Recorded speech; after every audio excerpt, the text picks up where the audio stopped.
How does manifestation actually work? I think the easiest way to describe this is in two ways. Number one, feedback loops. What you experience and what you call your life could be representative of a negative feedback loop or a positive feedback loop. So someone who's liking the results they're seeing, call that positive. Someone who's not liking what they're seeing, they're calling that negative. And so essentially, what sort of thoughts and feelings are you constantly paying attention to and energizing? And how is the reality reflecting that? When you change the input, you immediately change the output. And what's funny is most people are trying to change the output without changing the input. You can't do that. And so it's actually a much simpler process than people realize, because all we do is change the input and then the output naturally follows. Well, hello everyone, and welcome back to Boujee Best Friend podcast. I'm your host Coco, aka Cornelia Slunsky, and if you're new here, welcome to the Boujee Bestie community. I'm so happy to have you here, and here we are all about raising our standards and becoming the best version of ourselves. And that's why I had the pleasure of talking to Samantha Chung, aka Simplifying Sam, on social media. She is a life and manifestation coach, and what I love about her that she is transforming your perception, and you're realizing that your thoughts are creating your reality and your thoughts are actually creating your experiences. So in this episode, we dive deep into why are we conditioned to believe certain things about ourselves and how can we break through those conditioning habits or whatever we would call them. Why do we have limiting beliefs and why do we measure our worth with some external factors? We discuss that and much more in the latest episode of Boujee Best Friend podcast. But before we get into it, you guys know that I sometimes forget, but I like to read your reviews that you leave on my podcast, and they make me so happy and they help the show grow more than you can possibly imagine. So please do me that kind favor and leave a 5-star rating and review if this episode or any other episode helped you in your life. And if you like this episode, share it with a friend, because we all need a little, reminder sometimes that we are in control. Okay, this comment is coming from Lehi K. Is it Lay K? Okay, title is Favorite Podcast Ever. Okay, I love that. I love this podcast. I went through a very painful breakup last year and took months to heal. I have finally started dipping my toes back into the dating world, and I'm so glad I have Coco to advise on standards and not feeling bad for having them. Exactly.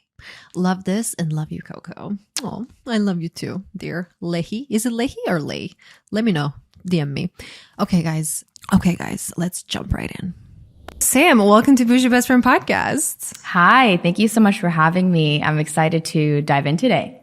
Absolutely. First off, when I came across your page, and I love how your page name is on TikTok is Simplifying Sam, and your entire page and your content, it is actually pretty simple. And for this concept of manifesting and perception, people get a little confused, I feel like. So I wanted to ask you, how did you get into this field? Yeah, well, it all started, I want to say 10 years ago. I went through my first, we're just getting into it. Yeah. I had my first sort of dark night of the soul where I felt really lost in life. I was about 19 years old and I was living in New York City. And I didn't have a community of friends or support around me. I felt just really alone. And I remember just wandering into this bookstore. I always find myself in bookstores, and I think there's definitely part of my soul that has always drawn me there, which is interesting because now I'm writing a book, so it makes sense. Mm-hmm. But 10 years ago, I just found myself in this bookstore, and I was in the self-help aisle.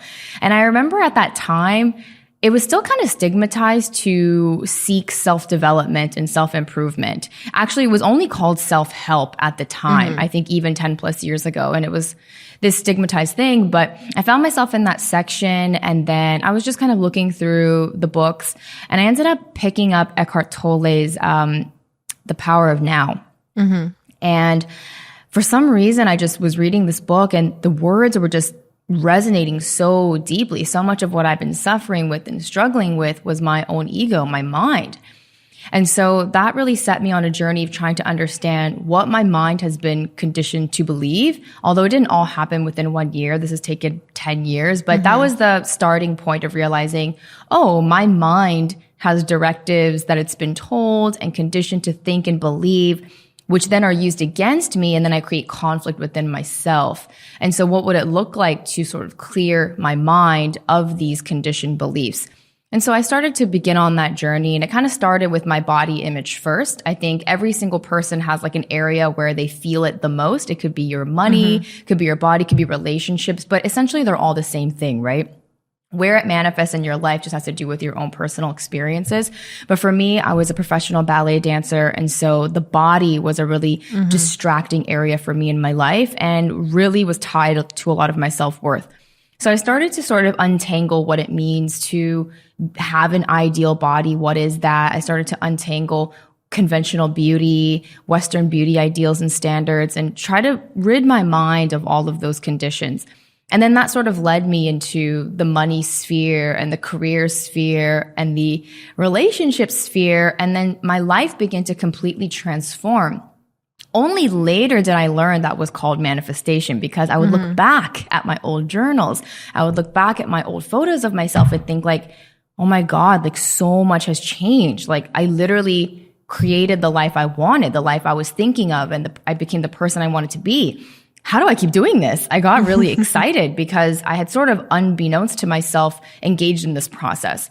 And so then I started devouring a lot of spiritual texts. I really love Alan Watts and Neville Goddard, a lot of these teachers from the 1900s and female teachers as well, female spiritual teachers, and really hearing the truth in these texts. I just felt that I'd been lied to like my whole life about what I was capable of, what was meant for me. I honestly thought that I would never really amount to anything, which is so sad. I grew up in a small town in Tennessee, and I just thought, yeah, like I'll just like get a job and, you know, make like a 5-figure income and this will be my life. And then suddenly I was just blowing my mind with these spiritual texts that were essentially telling me that that is not the truth. I'm a limitless being. Anything is available to me and possible for me. All I have to do is identify the blocks and the beliefs within myself that are standing in the way. And so then I became obsessed. I became obsessed with identifying those blocks. You said so many things that I want to touch on right now because I don't want to lose them. Let's talk about body image. I get a lot of questions when it comes to dating, in a sense, like, can I demand the man of my dreams if I'm not currently, maybe I'm overweight, maybe I'm struggling with something on their body? Can you talk a little bit about that, and how can you kind of shift your mindset in that sense? Well, I definitely think the answer is yes, but who is the man of your dreams? Is the man of your dreams someone who is also conditioned to be attracted to conventional beauty ideals, or is that person someone who's challenged those ideals within himself? And so I started actually challenging the idea of what a dream person would actually even be like. Because for so long, I had contorted myself to look like the ideal so that I could appeal to those types of people. But then I realized I'm trying to appeal myself to people who are also conditioned robots. That's not my ideal person. My ideal person would actually be curious about what my values are, right? What I'm curious about, what I'm passionate about. That's actually my ideal person. So then it was easier for me to let go of the idea of what conventional beauty is saying about me and how I fit into that standard or not. And what I really wanted out of a person, a man in my case, was someone who was going to see beyond this human shell. As a spiritual person, I really don't identify a lot with this body. I think of this body as like an avatar that I'm here to play with and have fun with. And so I like doing my hair, I like doing makeup, but I know it doesn't define me. I know it doesn't make me more or less worthy than another person.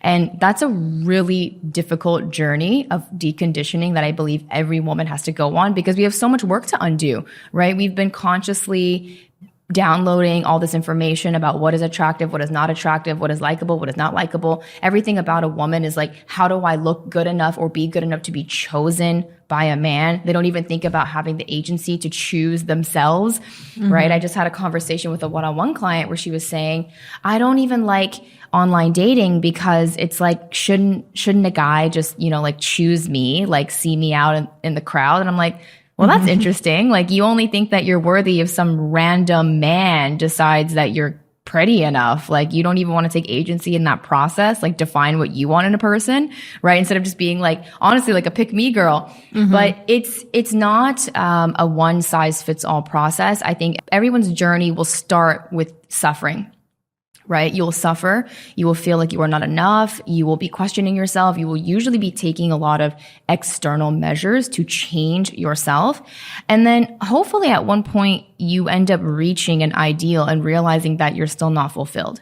I felt that for me, it was weight for a really long time. I needed to get to this perfect weight. And once I get to the perfect weight, then I will feel worthier. Then I will feel good. And then I will feel happy. And then I did. And all that happened was I felt more scarce. I felt like, oh my God, well, like, God forbid I eat, God forbid I eat a fucking muffin. And then all of a sudden I'm like 5 more pounds heavier again. And so I realized that it was a trap. The whole thing is a trap. The whole thing keeps you limited. The whole thing keeps you small. The whole thing keeps you seeking things outside of yourself. And I opted out. And I think it's kind of like the only way to play the game, or the only way to win the game, is to not play the game. Right? To play the game is to stay perpetuated and entrenched in the game itself. And so it's to realize, oh, this is a game. Like, I don't want to even play by those rules anymore. And then you'll end up finding your tribe who is also challenging those ideals as well. I feel like I don't even live in like traditional society. Like me and my friends, like we've completely decided to denounce everything that we think is normal so that we can feel good about ourselves. But honestly, if you are trying to meet a standard, you need to get curious about why. Who taught me that that was better? Why is what I am worse? And how does this keep me trapped in a system that's honestly just built to continue to make me consume things, right? Mm-hmm. Especially the beauty industry, the fitness industry. It's like, what other thing am I being moved into purchasing to achieve this ideal? Does this ideal even exist? I think social media has distorted our image of what beauty is, right? If you walk out on the street, people don't look like that. I don't know about you though. You're in Miami. So Miami, maybe people honestly look like that. In Miami, people look like they actually got it from a magazine cover. But I love how you mentioned that we were all lied to and we were told that we are not good enough the way we are, because yes, absolutely. They need to, the beauty and I used to be a makeup artist and I'm in this space. So I'm aware of all the pressures and what we've been told. And when it comes to, you mentioned in the beginning that we all have certain pain points. Maybe it's your weight, maybe it's your career, mm-hmm. maybe it's this. And I grew up in a small country. I'm from Croatia. And growing up, everybody was telling me that my dreams are too big, that everything mm-hmm. I want is for somebody else out there. So I wanted to speak more on that topic. And why do we sometimes still we know that there's other things out there, but we decide to not trust our own self. We don't want to listen to our intuition, and we're rather listening to all these outside people who are telling us we can't do certain things. So why do we limit ourselves like that? It's just very uncomfortable to be an outsider of any social group. Obviously, there are physiological and biological reasons for that. Our development as a species is based on collective power, right? Feeling safe in a group, feeling a sense of belonging. And so what's really important that I tell to so many of my followers and my clients is that for you to actually imagine your highest, most expanded life, you need to get around people who have already done that or are doing that, because any person who is not doing that will see your attempts to as threats. And then they will not consciously, it's not that they actually want to keep you small. They don't know what they're doing. They're just like, you're just representing something that's so different and out there for them. And so the only thing they can reflect back to you is their own limiting beliefs. They're just telling you what they bought into. And then if you're not careful about discerning, like whether that message that they're delivering is true or not, you will just buy into it. And so what I always tell my clients is, unless this person that you are talking to is living your dream life, do not accept advice. Do not. Love that. And that's a radical piece of information that will change your life, because most people are asking people in the exact same situation as them. They're laterally asking people what they should do. That's why I always say that you shouldn't listen to your friends when you're looking for advice, because they didn't really live outside when you're growing up in your 20s, and like when you're all in the same group, you have the same life, you go through the same experiences. Listen to somebody who, as you just said, who has something that you want. What if you are surrounded with family that is constantly dragging you down? You can't just cut them off, like we can cut off friends, but you can't just cut off everyone, even though I'm a big cutter offer. But with family, it's difficult because I've had a relatively supportive family. They were a little bit cautious at the beginning, but they're pretty on board now. It's quite sweet. My mom will say things like, "Oh, I'm going to manifest it." So she's kind of on board now. But I do know that family has been a really big blockade for a lot of people. And I take a both and approach with family, meaning that two things can be true at the same time, because our brain has this very exclusionary perspective on things. Everything has to be either or. Either parents are right and I'm wrong, or vice versa. And so why not let two things be true at once? So parents often have a very limited perspective on what's going to keep their children safe. Right? For them to take a risk and to express courage, that seems so risky for them. They want their children to be safe first and foremost. And so they'll say, well, all of our people in the community and all of the other people's kids did this and they were really successful and happy. And so those are your best chances and odds to be successful. Do that. And so instead of denouncing your parents and arguing with them and trying to get them to agree with them. That's true. I'm sure that did work for your friends' kids. And I know that is one possible way of being successful. I know I could be successful if I became a doctor. And I could also be successful following my passions. We don't have to actually negate the other. And so I felt that when I was first initially pursuing my entrepreneurship journey, I was originally trying to become a doctor. And I felt like I had to keep fighting them into agreeing that somehow entrepreneurship was better. Right. But they were never going to agree with that because my father was a doctor, right? Everyone in their area was sort of like these licensed professionals, lawyers, doctors, pharmacists. These were all the jobs that my parents wanted me to attain. And instead of telling them that what I was doing was better or more secure, I didn't say that because we would have ended up being in like a smackdown argument. Instead, I said, I know that's going to be a path to success. I know it is. And I also know that this can be too. And so we're allowing these two beliefs to exist within the same household without trying to get the other to agree. And then it allows for more fluidity, right? There's not as much friction. There's not as much tension. I never had to get my mom on board. I never got fully on board with her, but it allowed me to have a little bit more safety in accomplishing my dreams, if you will, because I didn't get this pushback that I was wrong. You're wrong about that. You're not going to be successful. I said, yes, both possibilities are true. And I always wanted to end every conversation with, I'm happy doing this. Because at the end of the day, your family wants you to be happy. We definitely did just jump into because I had so much to talk to you about. And I like how you mentioned how you wanted to be a doctor. And now, I mean, I see your social media, but for those of you who might not see your page, tell me a little bit about what you do today and all of your manifestation. Like, how did this all came about? You said 10 years ago, but please tell me a little timeline. Yeah. So actually 3 years ago, I was full-time selling real estate. And I was actually very successful in that industry. I reached the top 10% of realtors in my area. I liked it, but I only liked it from an egoic perspective, right? I liked making deals happen. I liked making money. And then I got to this goal of mine and realized, is this all there is? Like, did I really just do all of this for like money and like a little like award, a pat in the back? Yeah, a pat on the back, like that no one really cares about. Like, what it really started to beg the question of, what am I really going to do with my time? Like, is it going to be just this? How will I continue to feed my soul? And so what was interesting is I started sort of observing myself, right? What was I doing outside of work? What kind of books was I reading? What kinds of conversations was I having?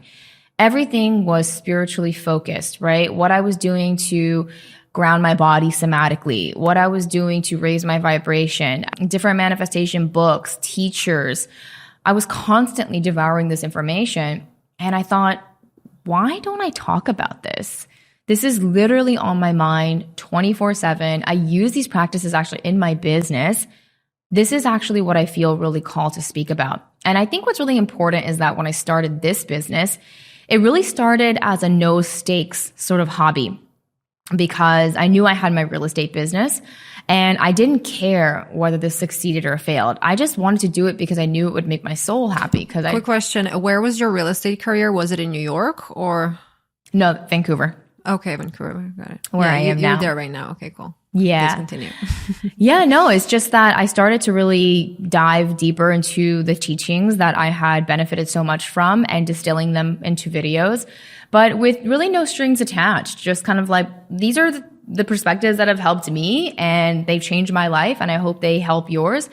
And then literally a month later, one of my videos hit 10 million. And I was like, what the fuck? I woke up, went from like 4,000 followers to like 150,000 followers, like overnight. Which one was it? Do you remember? It was a video where it was from like December of like 20. Is it pinned on your page? Because I was going through all of them. It's not pinned anymore because it's so funny. I hate that video now. It's so outdated. I feel like the explanation is so outdated. I'm like, don't listen to that one. But it was the explanation that the collective needed at the time. Right? It was, again, a simplification of my manifestation process. And I really do feel that what I explained in that video was how I attracted so many viewers. It's the non-attachment, right? And it's the aligning with the energy. When you were in your real estate business, you realized that you are implementing all of these spiritual techniques in your business. For those who are listening and they're still thinking, oh, this is a little too like spiritual for me. I love how on your page you have actual quantum physics examples that this is facts. You know, you can believe it or you don't have to believe it, but this is how the world works. So can you explain in your beautiful simplifying way, how does manifestation actually work? I think the easiest way to describe this is in two ways. Number one, feedback loops. So our brain has both a positive, you could say it just has a feedback loop, right? What you experience and what you call your life could be representative of a negative feedback loop or a positive feedback loop. So someone who's liking the results they're seeing, you could call that positive. Someone who's not liking what they're seeing, they're calling that negative. And so essentially, what sort of thoughts and feelings are you constantly paying attention to and energizing? And how is the reality reflecting that? That's all we're seeing, feedback loop. So when you change the input, you immediately change the output. And what's funny is most people are trying to change the output without changing the input. You can't do that. And so it's actually a much simpler process than people realize because all we do is change the input and then the output naturally follows. Can you give me some examples? Yeah. So if I'm constantly thinking that I am poor, I don't have any money, I don't have any skills, I have nothing to offer to the world, then that's going to translate in my emotional body as feelings of shame, as feelings of scarcity, feelings of not enoughness, not worthiness. And then that's going to be reflected in the actions that I take towards my ideal life. Likely procrastination, right? It'll actually be inaction that I do. Why do we start thinking that way about ourselves? We're conditioned. By who? Yeah. Society, movies, our parents, peers, colleagues, right? We're all conditioned to think that there are limits on what we can achieve, right? Like you said, when in Croatia, you had these big dreams, people were like, that's not possible.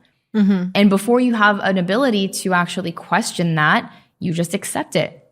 And it just becomes a part of your inventory, right? I say inventory as like the set of beliefs that you operate by. I think of your beliefs as unconscious instructions that are going to play out in the reality. If you change everything that goes on in here, everything on the outside changes.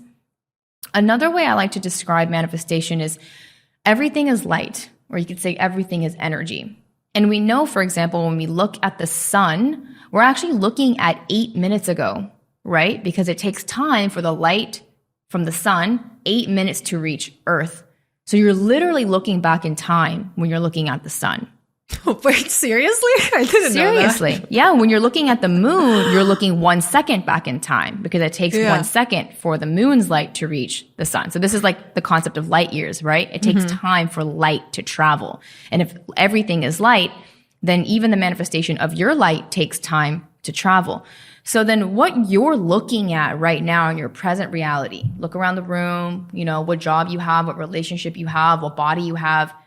This is a representation of everything you were observing. You could say your thoughts, your feelings, say 1 year ago, right? It takes time for things to materialize into the physical world, for you to be able to observe it. And so what you're looking at physically right now is old stuff, right? This is a byproduct of everything I thought and believed about myself the past 2 years, right? So in order to change what I'm seeing now, okay, I got to start in this moment changing what I think and believe about myself. So it always starts with the thoughts. And so people when it comes to manifestation, they want to see results first. They're like, how do I see change my reality? No, that's going to happen when we go inward first. And so the same would happen even in real estate. Like I'm going to envision my 6-figure business. I'm going to envision me walking across the stage and getting this award. But now in this moment, what would I have to think and believe about myself and my business in order to get there in 2 years? And what would I have to do to get there? Because people also think that you can just manifest your dream life and it's going to fall into your lap. No, you just have to think that this is who you're going to become, and then your actions are going to lead you towards becoming that person. I want to talk about some specific examples when it comes to career and achieving that dream life, whatever that dream life may be for you. How do we, if we are, as we said already, conditioned by our friends or family that we just can't get any better, or we can't get that promotion, or we can't make $1 million. Like, how do we break that cycle and still kind of, as I said, you can't just like cut your parents off, but you can't have that noise coming into your life all the time. Right. And I have a great relationship with my parents, and everything is, I have a normal family dynamic. But when I have my dreams and goals, when I say that I want to achieve X, Y, Z, they sometimes are like, but you don't have to. Why? Yeah. I mean, you started off by saying a lot of limiting beliefs that most people say, like, oh, I'm not capable. I can't get $1 million. I can't do this. I think it starts by asking yourself, why do you believe that? Mm-hmm. Right? Because that's a belief, not a circumstance. I think people think that that's like a circumstance of reality that's like unchangeable. It's like, this is a fact and I can't undo it. Whereas believing that you could make $1 million is somehow just some like impossible fantasy. But the key is to realize that both of those are beliefs. One is not actually more true than the other. They're both just thoughts that you can choose to think. And so if you think to yourself, I can't make $1 million, the question, why do you think that though? Like, why? The answer would usually probably you're not capable enough. You don't have a good enough job. You don't, I don't know what else people usually tell themselves. Why are you not capable enough? Yeah. What does that even mean? Interesting. I wonder, everybody listening right now, what are they going to ask themselves? Yeah, it starts by actually breaking down the beliefs that they already have, right? So that we can start to build a foundation to build new ones on top of. But the key is helping them first realize that what they think about themselves is a belief, not a set in stone circumstance that is true of all people, including themselves, right? Because what's interesting is if I say to someone, making 6 figures is easy, there's going to be a group of people who disagree with that and a group of people who do agree with that. Which group is right? They're both right. They're both right, right? It's just a belief. You can choose to prescribe to it or not. There's also a group of people who think making $1 million is a piece of cake. Is it a piece of cake or is it not? It depends on what you think. It depends on who you are. And so when we change our concept of who we are and we change the inventory of beliefs we have in our mind, that's when we start to see different feelings, actions, and results. And so when I see someone who's actually manifested something on the outside that we deem as successful, let's say it's a lot of money. This is what this entire society is based off of, right? So someone who has a lot of money, all I see is someone who has recognized their internal worth and value. That's all I see. I'm like, that is a person who believes that their art, their skills, their abilities are valuable to the world. And they have found a very systematic way in delivering it to the world. So let's say Taylor Swift, favorite person in the world. Did you go to their concert? Yes, I went to the Eras concert in Nashville. To me, she represents someone who clearly recognizes that her creative talent is worthy and valuable to the world, right? By first recognizing that it's valuable to herself, right? She enjoys writing music. Even if no one listened, I think she would still do it.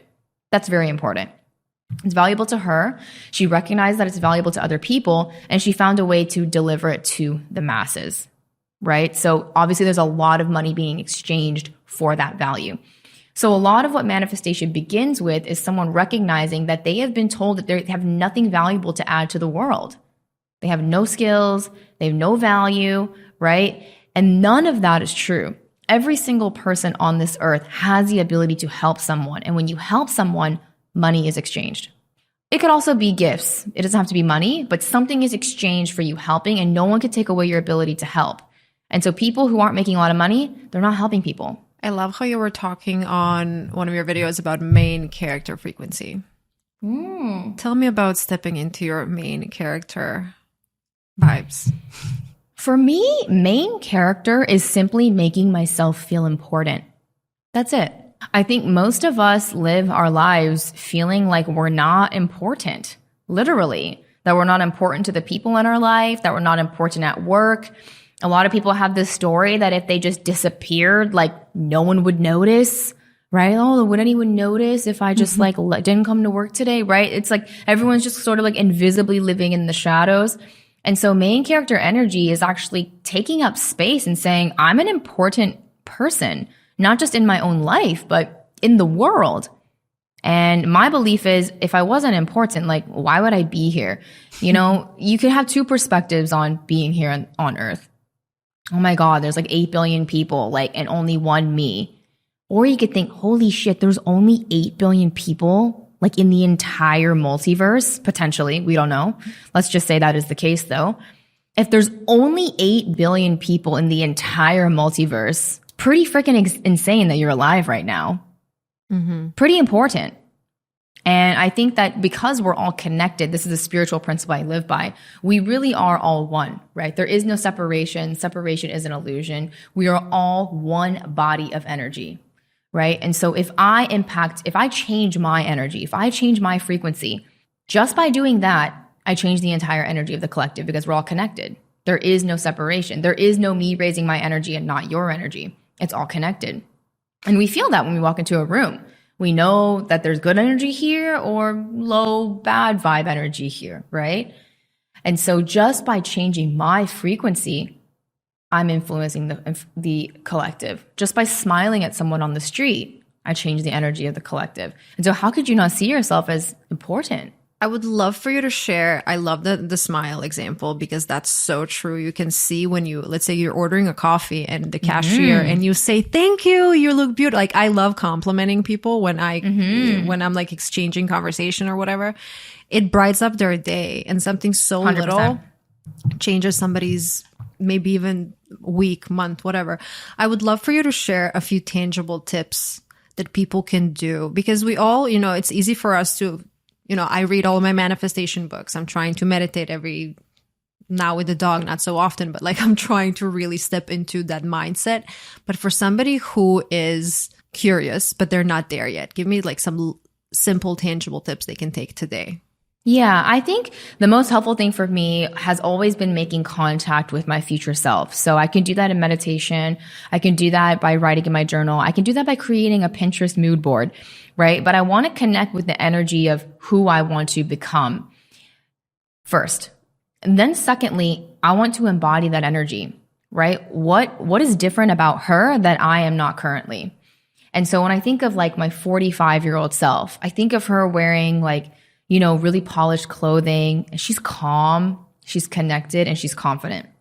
Okay, so calm, connected, confident. What do I imagine that feels like to walk through the world, right? Because future me doesn't exist yet, right? It's just an idea.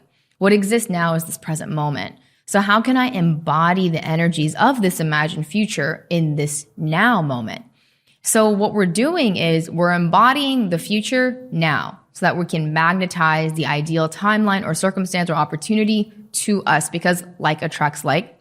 And so for me to be in that energy now without any conditions, there's nothing stopping me from embodying that energy now. I don't have to wait to change my state. I think that's the most important thing about manifestation is you don't wait until you have $1 million to feel rich, abundant, successful, happy, fulfilled.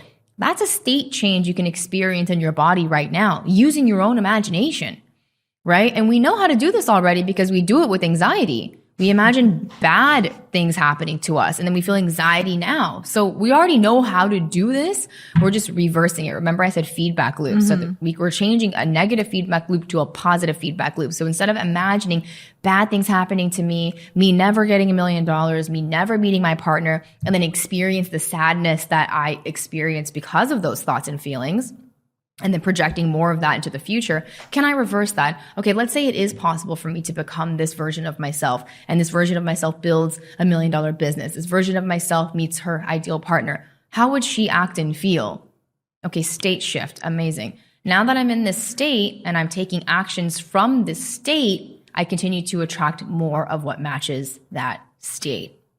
And so once again, we're changing the input, and then the output is a natural byproduct of what's inside. Something that you also talk about is unattaching from maybe our previous limiting beliefs or some situations that no longer serve us. Can you speak a little bit more on, I think that's actually the first video that I saved from you on TikTok. Yeah. So attachment is just essentially saying that I will be happy if and when, right? It projects that something other than what's available to me in this moment needs to happen in order for me to be happy.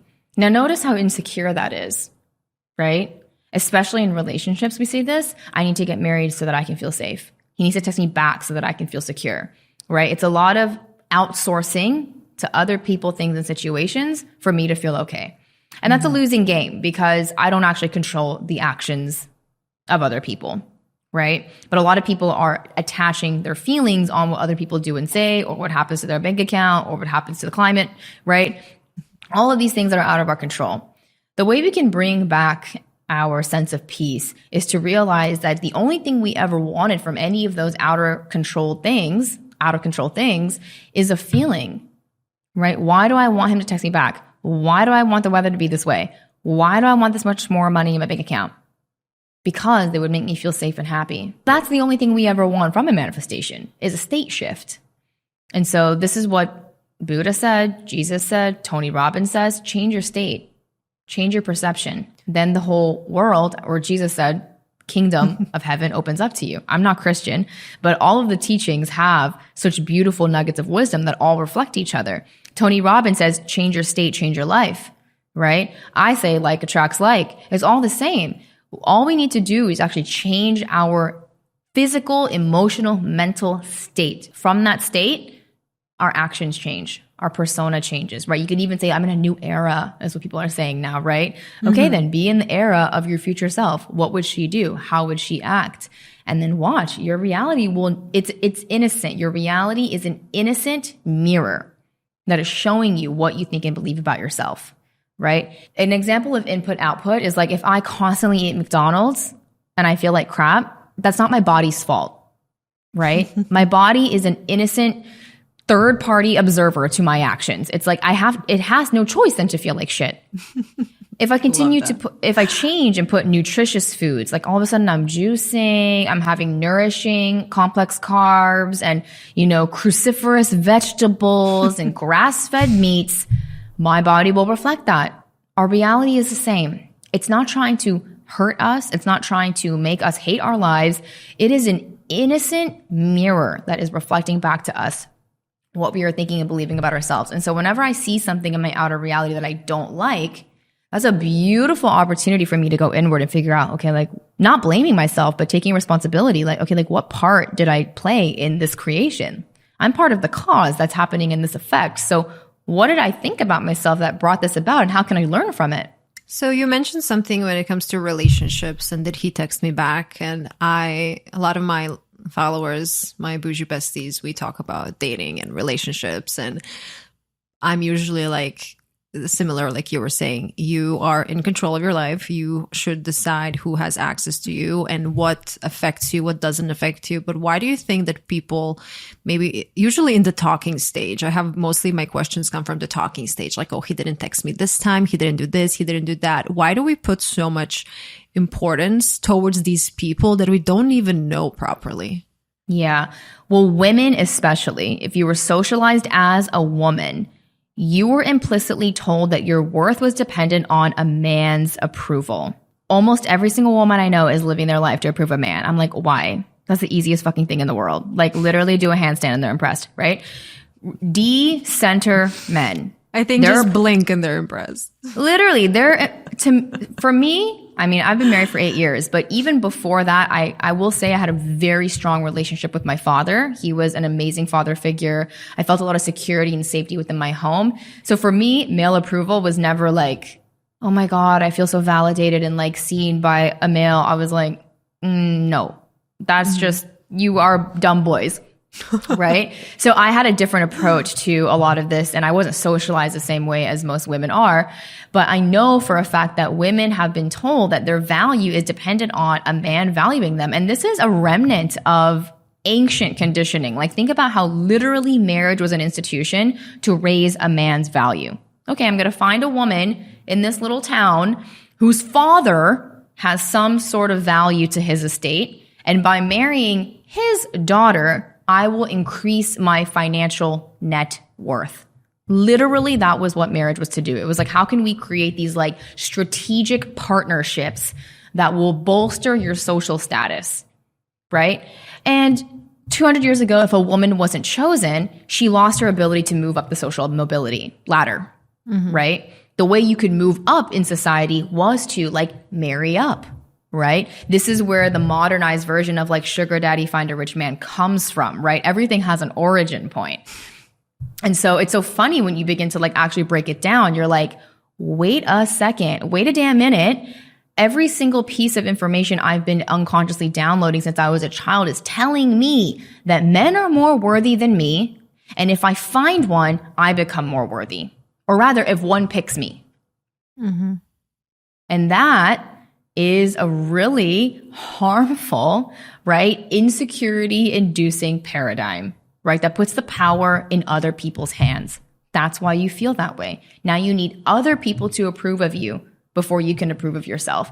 Now, we already know this though, the most attractive thing in the world is someone who approves of themselves. So it's so ironic that you're going about it the wrong way, even though this is what you so desire, right? We love a confident queen, right? We also love a confident man. Like, it's not attractive if a man's needy and wants your approval. Nobody likes that. And so what's so funny is this anxiety that we have about getting approval from other people. That's what's keeping us from it.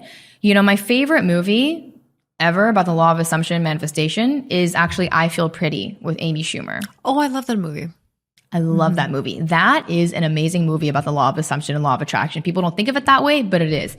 Because what happens is she changes her state and perception of herself, although it was unconsciously, she didn't choose it, but it happens, right? Her perception, her state shifts. All of a sudden, she believes that she's worthy of any man, any opportunity, any life. Boom, her entire external reality changes to reflect it. I know it's a movie, but it's extremely representative of what happens before someone manifests something on the outside. They undergo an internal state shift and they approve of themselves. That's the most important thing. Any person who is achieving something that you believe to be out of reach for you, they've already given themselves the approval to have.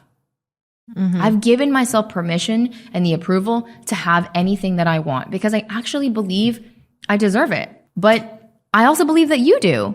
And anyone listening to this does. The problem is that you don't. And that's what you need to work on. I want to break it down for people who think that this still might be just too much like, okay, yeah, I'm giving myself approval, but how do you actually do it? I think it always starts with recognizing why you're not. Always. Right? Instead of trying to get to the thing, figure out why the thing isn't here first. It's like, how do I get to peace? How do I get to peace? You can't get to peace. You have to uncover why you're not at peace right now. Right? What is the thing that's keeping you from peace? It's the same thing with the approval. It's like, how do I approve of myself? How do I love myself? No. What belief is keeping you from loving yourself? What belief is keeping you from approving of yourself? Once we dissolve that paradigm, loving and accepting yourself are sort of natural. You're like, oh, that's crazy. I can't believe that's what's been keeping me from loving myself for so long. So for example, if you want to approve yourself, just ask yourself, why do I not approve of myself already? What comes up? Okay, maybe you think, oh, because I'm ugly or like I don't have any money. Okay, well, what do you make that mean? Does that actually mean you aren't a worthy human being? Why not? Right? Babies are ugly and they don't have any money. Honestly. I love you. You're so funny. I just think like when did the worthiness competition start, right? Because when you were born, you were totally worthy. You came out of this world and whether it was your parents or whoever took you in, someone loved you and thought that you were perfect. And you thought the same about yourself until you were taught to not think that anymore. Right? I think like if you walked into any kindergarten room and you said like, who here is a good singer? They're all like, me. That was the first one. Who's going to be the president of the United States? Me. They're all like, they all believe in themselves, right? That's a natural state of a human being is limitless being, limitless possibilities. When then did you get implanted with the idea that only some things are possible and others weren't? Why are some things possible for those people and not for these people? right? And this is not to diminish the fact that we obviously have systemic issues within our country that block people from certain opportunities. However, the awareness and ability to change one's life remains the same. Everyone has that power. Whether or not you can recognize and manifest that power is a different story based on systemic issues. But this power and ability we have is innately within all humans. Something that you also talk about on your page is that you are not your thoughts. Yes. Please tell me more. Okay. Best way I know how to describe this is your mind is a parrot that learned how to talk. Yep. So every time a parent says, I love you, or hello, or like recites your phone number, they don't know what they're saying. They're just repeating what they've heard you say. And a lot of your thoughts are like that. Your brain is like this recording machine that's been downloading all the bits of information and thoughts that you've been hearing and saying to yourself over and over and over. And it'll just offer up the ones that you pay the most attention to, just like an algorithm, right? If all I'm looking at is beauty videos on my Instagram, then it's going to give me beauty videos because that's what I'm paying attention to. If all I focus on is I'm ugly, I don't have any money, nobody likes me, blah, blah, blah, then I'm going to continue to get those thoughts too. Now, the problem is when you take those thoughts seriously and believe that they're actually your voice. They're not your voice. It'd be so much easier if it was like an announcer that was like, you are ugly. You'd be like, what is going on inside of my brain? Like, that's not my voice. But it's your voice. So that's why it's so difficult to break from the hypnosis of your own mind. But to realize that these are just repeated thoughts, it's programming. It's like Woody from the Toy Story saying like, there's a snake in my boot, right? He has a consciousness beyond that. And so do you. You have a consciousness and awareness that's beyond the thoughts that are being repeated. Now, if you want to change the thoughts that are constantly floating through your brain, you have to begin by actively changing the input. So just like your algorithm, if you're constantly seeing beauty videos, but let's say you don't want to see beauty videos anymore, you have to go into the search bar and literally start typing in different stuff. You'd have to be like snowboard videos or whatever it is that you want to see. You would have to actively take that step to redirect the algorithm. Now the algorithm is slowly beginning to understand, oh, she wants to see snowboarding videos instead of beauty videos. Okay, now you're going to start to see like a mixture of snowboarding and beauty for a while. Okay? Then you're going to start clicking on the snowboarding videos and liking them, saving them, sharing them. Okay, now algorithm really knows, okay, she really likes these videos. It's the same with our mind. The more we actually can choose and catch ourselves in the moment of thinking, oh, I'm so ugly, or like, oh, I'm so incapable, or whatever, we say, no, that is not true. I'm a capable human being. Boom. It may not even like register in that moment, but you make it a habit. More and more and more, eventually those thoughts will become a natural feedback loop. Your brain, just like the body example, is innocent. It doesn't actually know which thoughts are negative, which thoughts are positive. It's just giving you the ones that you've been paying attention to. And so seeing my mind as like this tool, like a computer or a phone, right? It helps me destabilize the emotionality behind the thoughts themselves, right? Like if I were to actually see a beauty video and I didn't want to see it anymore, would it really make sense for me to comment on it and like it? No, then I'm just going to get more, right? Like even if I liked it and then put the comment, don't show me this video anymore. Yeah, I don't know why trolls always comment on my videos, you again. I'm like, dude, just block me. Like, I don't need you in my comments. Bye-bye. No, literally, I say the same thing. I'm like, you do realize that you're more likely to see my videos by commenting, right? More likely. But thanks. So it's the same with your brain. It's like you are more likely to hear those thoughts if you pay attention and give importance to those thoughts.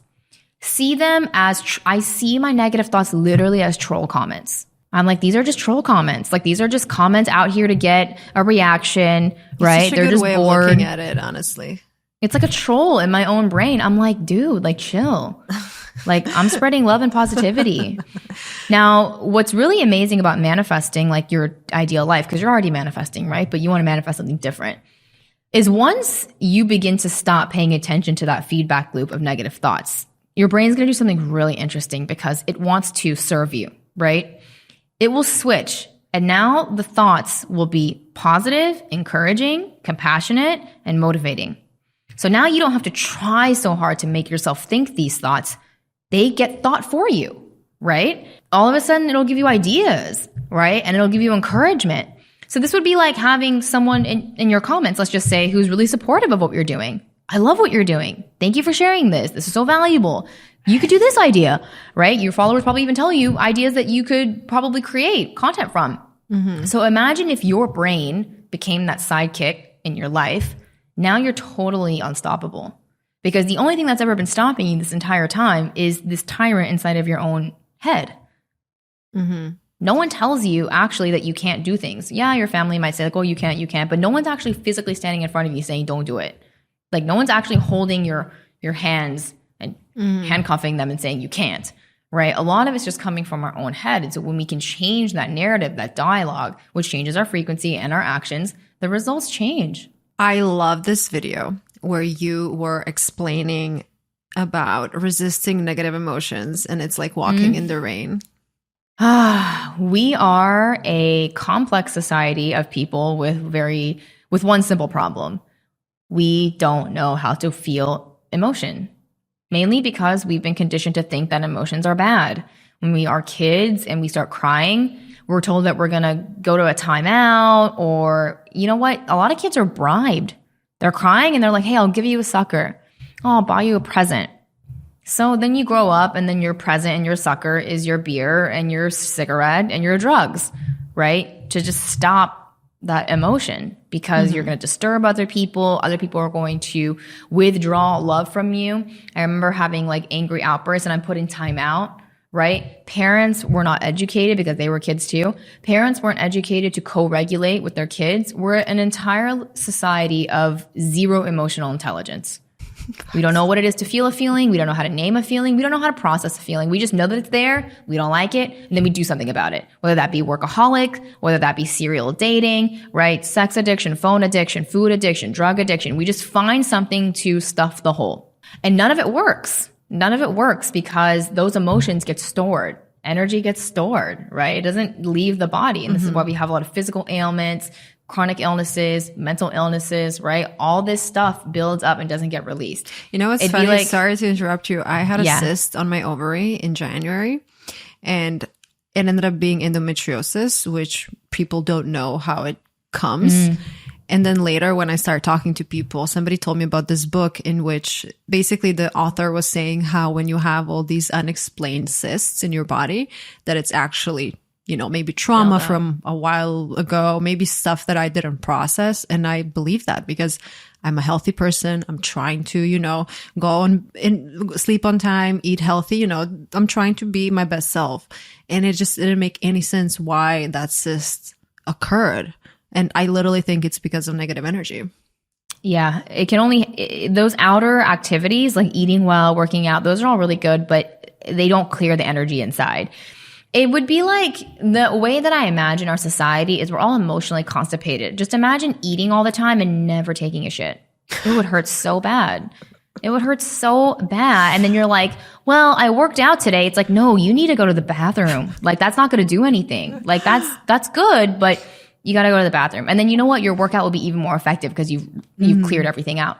And so energetic clearing is something that can happen on a daily basis, right? Meditation is a great way to clear the chatter in the mind and begin to release some energy. Exercise is a good way as well. A lot of it can happen though through crying. And we're a society that doesn't know how to cry or be with people who are crying, right? People get uncomfortable if someone starts crying. And we always ask, what's wrong? Oh my God, I hate that. Just let me cry. Just let me cry, because the cry is not actually about what's happening in this moment. It's about everything that wasn't cried like from the last 5 years. And so sometimes there's not actually a present reason in this moment for why I'm crying. Like something will just trigger it and then it happens. But a lot of times people are like, why am I crying right now? Like, or why am I getting emotional? Oh my God, I'm getting so emotional right now. Let yourself get emotional. You are an emotional being, right? It would be like never letting a dog bark or something. It's like they have to. They need to release that energy. Or you know how a dog shakes after it's like had an interaction? That's it shaking off the energy. It's like, okay, new moment. We don't do that. We don't actually shake off any of the energy. We should start shaking it off when we feel certain things. Literally, ecstatic dance, beautiful way to shake energy, dance just in and of itself. But yeah, resisting emotion is always going to lead to pain. Always. The only way we can get to relief is to let it go. But the problem is that letting it go, we experience some pain at the onset, right? Just like when you go to take a shit, right? Sometimes it's kind of like, oh, my stomach hurts, right? But the only way to clear that pain is to let it go. I love poop analogies, by the way. Yeah, I'm so glad, because other people are like, what? But it's my favorite analogy, because every time I resist to cry, I'm like, that would be like me holding it in. It's not going to work. I actually love that all of your explanations have these examples, and that's why I was like asking you a few times, like give me specific examples so people can kind of understand exactly what you're talking about. But the example with holding in emotions and rain, the video that you were like, oh, well, it's still raining. Well, it's still raining. You can enjoy it like that. Yeah. So yeah. funny. And you know what? With emotions too, we're always like, oh, like when am I going to stop feeling like this? It's just like when you do. Like it will end though. It will. I remember I was I was like thawing from a lot of like nervous system activity where I was in like fight or flight for a long time. And I started to crash because all that adrenaline coursing through your veins is just not healthy for you, right? It's to literally protect you from a threat. But I was kind of on high alert and working at that level for so long. And then I just bottomed out. And I remember for like a week, I was just like, man, when am I going to get back on track? Like, man, I've been feeling so down. But then I realized, well, it's not going to last forever. It's like impossible. Everything changes. So let's just let it be. And it was only like 3 more days. It was like 10 days total of just being like a potato. And then your body just bounces back. And so a lot of us too, we don't have self-trust. We don't have trust that things are ever going to end. It's kind of like your first breakup. You're like, I'm never going to get over this. My life is over.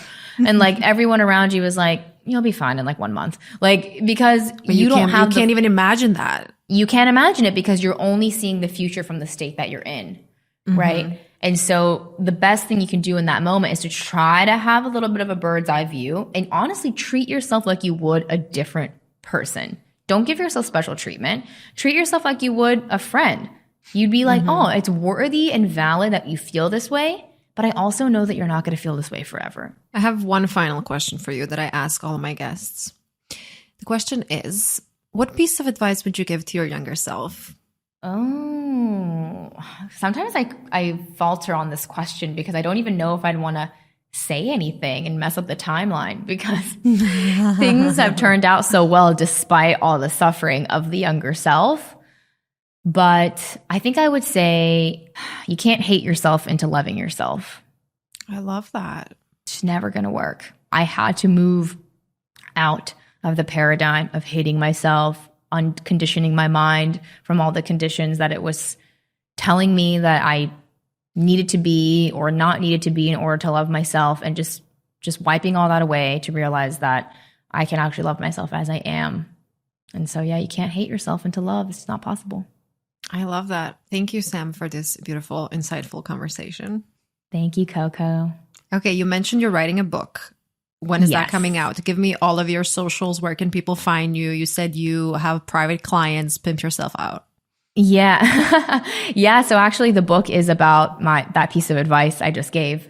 I'm really excited for it, and it's actually still in the works, but I think it will be probably released the very end of 2024, if not early 2025. So we're really manifesting out here on these future timelines. But you can follow me on TikTok and Instagram at simplifying.sam.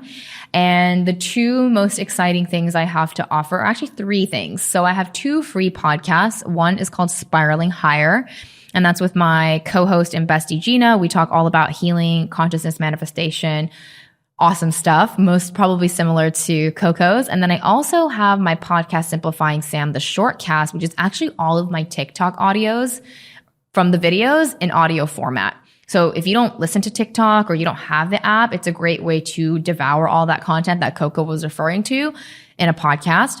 And then, yes, I also offer one-on-one coaching, and I have a free online community you can also join. So all of those are in the links in either platform.